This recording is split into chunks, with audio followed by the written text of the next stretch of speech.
This week on WestfordCAT News, Select Board members listen to the pros and cons of a rail trail art installation. The school committee gets an update on negotiations with a Westford Academy history teacher. That there has been obviously an issue that has been in the press a number of times involving one of our staff members. There have been some questions about what we're doing about it. The Select Board bids farewell to two key figures at Town Hall. I'm Joyce Polino Crane. Stay with us. WestfordCAT News is next.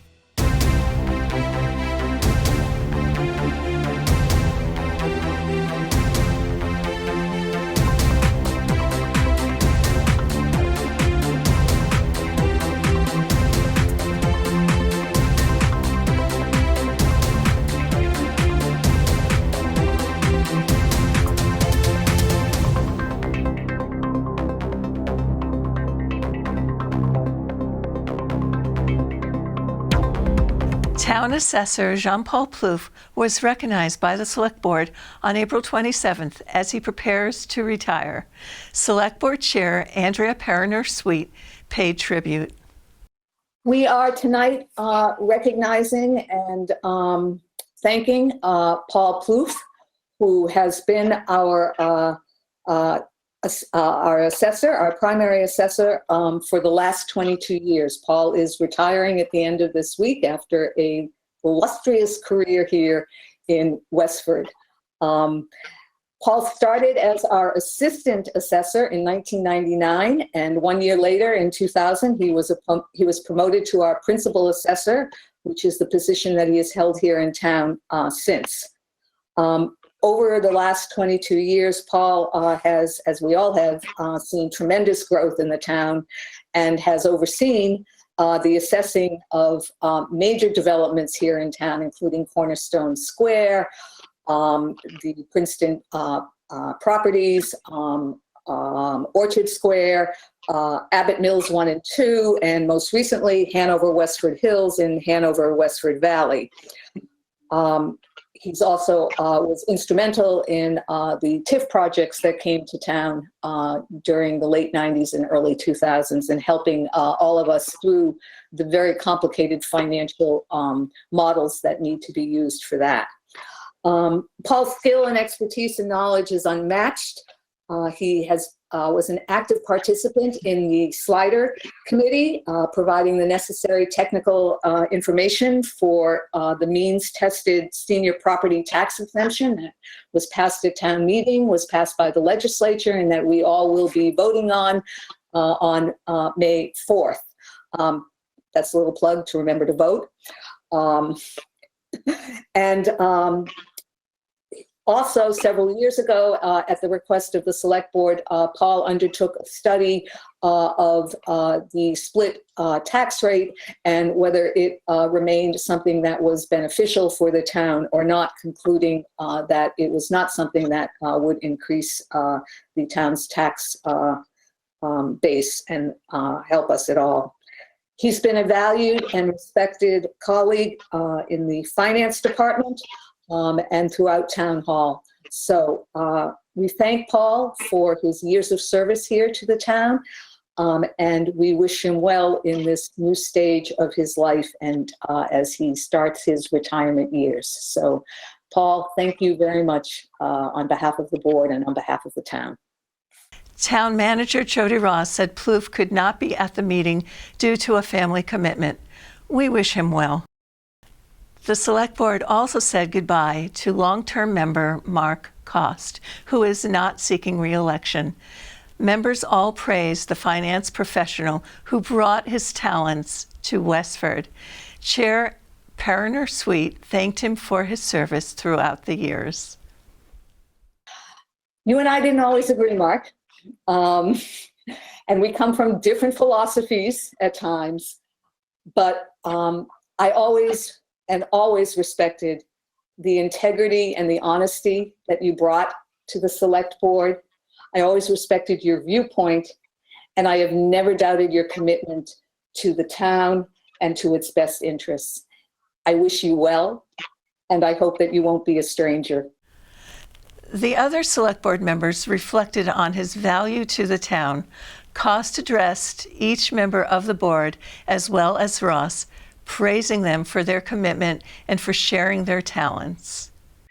So for about 14 years, I've had the great pleasure of being very engaged in how our town operates, and hope that I've added some helpful processes, some thoughtful points and counterpoints, a continued push for accountability and truth, and when necessary, the occasional levity. So in closing, Westford continues to be full of promise, and I will continue to help out where I can, add some value. I wish nothing but the best for the new board going forward. To watch the entire Selectmen's meeting, visit WestfordCAT.org.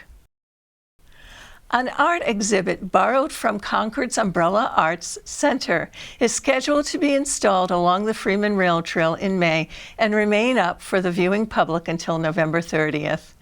Friends member and long-term resident Emily Teller has been the driving force behind the effort in Westford. On April 23rd, she showed WestfordCAT a spot along the trail at the intersection of routes 27 and 225, where 2 doors are expected to be placed. Another 5, including one commissioned by the Friends in partnership with the town of Carlisle, will go elsewhere along the trail. Westford is scheduled to have 6 doors in our mile and a half. There were 12 in West Concord, but we did not want to have that many in Westford. So we have partnered with Carlisle, and they will have 1 door and we will have 6. The umbrella has suggested that we use the same doors, which we're thrilled to do, and they are giving 6 of those doors back to the original local artists who created the doors to upgrade them, since they were outside all last summer. They were stored over the winter. And we have commissioned 1 new door, which is very exciting from a local artist. The doors will be installed from May of this year, next month, into November sometime. They're not hardy through the winter, and it's a temporary exhibition. It's just something to jazz up the rail trail, to be unexpected for people to enjoy and see and be surprised with. The project is called Go Outdoors 2021. It plays to those who can imagine stepping through a threshold and finding a new life, or to those who see an unlocked door as an opportunity to instill hope and promise.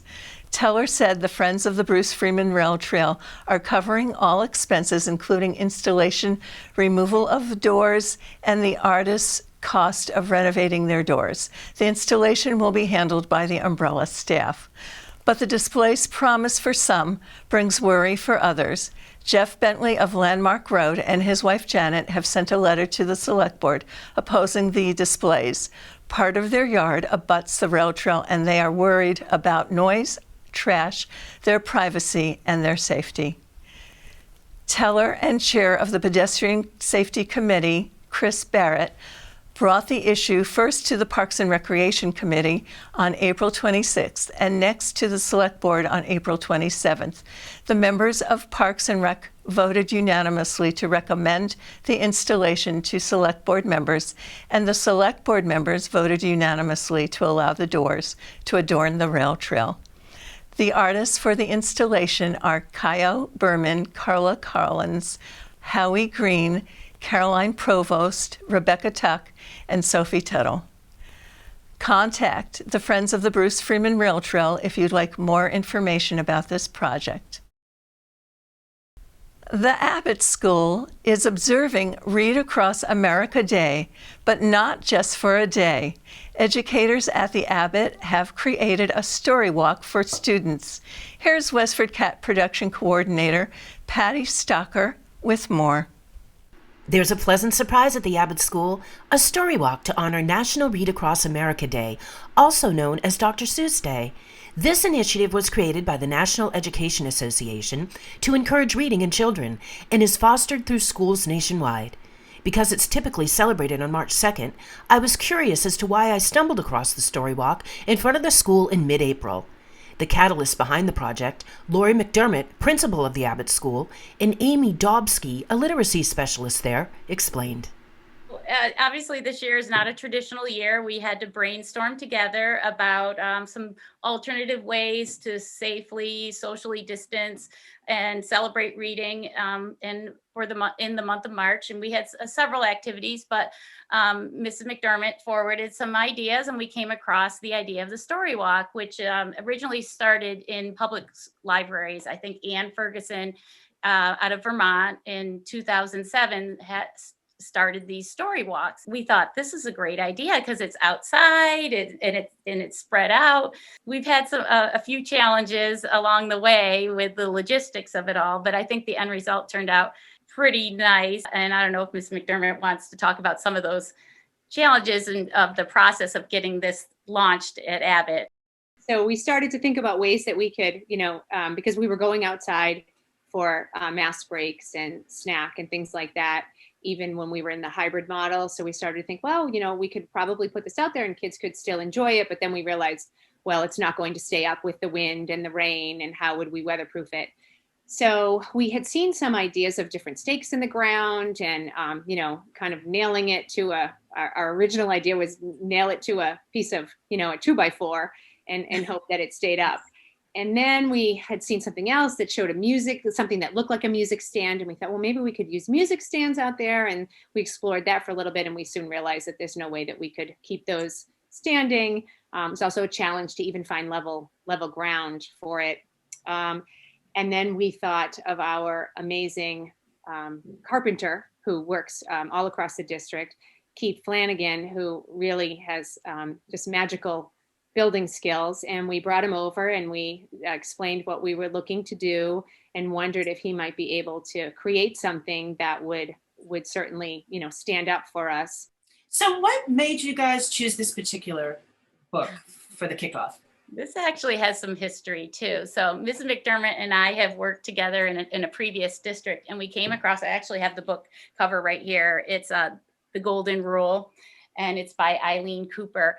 And we came across this book at a professional development experience that we both went to years ago. So it's not a new release, but it's one of those oldies but goodies. It's been used in the past for the one book or a book study, or where it's shared across the community in a different format. And so when we came across the story walk, we almost merged our experiences from our past lives. And I thought, okay, we didn't want anything too babyish, because a lot of picture books can be babyish. We're a 3 to 4 and 5 school. And the subject of the golden rule and the message and the diversity that's throughout the illustrations and is just a perfect timing. So it was almost a no-brainer. Well, I think it's a wonderful idea. I mean, this has been a really arduous year for all of us. And I must applaud educators and administrators, and because I know that it's been a real challenge for you guys to keep your students motivated and come up with new ideas. So again, Lori McDermott and Amy Dobsky, bravo on the story walk at the Abbot School. Thank you. Thank you, Patty. To watch the entire storybook story, visit WestfordCAT.org. Superintendent Bill Olson had few but informative opening remarks at the April 26th school committee meeting, without mentioning Westford Academy history teacher Michael Colson by name. There has been obviously an issue that has been in the press a number of times involving one of our staff members. There have been some questions about what we're doing about it.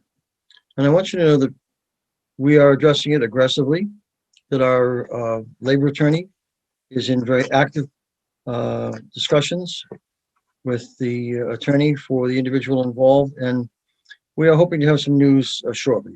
Please understand that we take this matter very seriously and are addressing it as quickly as possible, while allowing, as we must do, a person to a certain point in time due process rights. So just please know that it's being dealt with as aggressively as possible through our Labor Council. Colson is the former president of the Teachers Union in Westford and was accused of criminal harassment and identification fraud for allegedly creating false identities on social media and harassing certain people. Janelle Chaffee went public. She worked closely with Westford detectives to identify Colson, who appeared in court several times with the expectation he would be charged. However, the district attorney's office was unable to meet the burden of proof, and Colson was never charged. He has been on leave from his job for several months. That's it for now, Westford. We'll be back next week with more news, so make sure you tune in. For WestfordCAT News, I'm Joyce Polino Crane.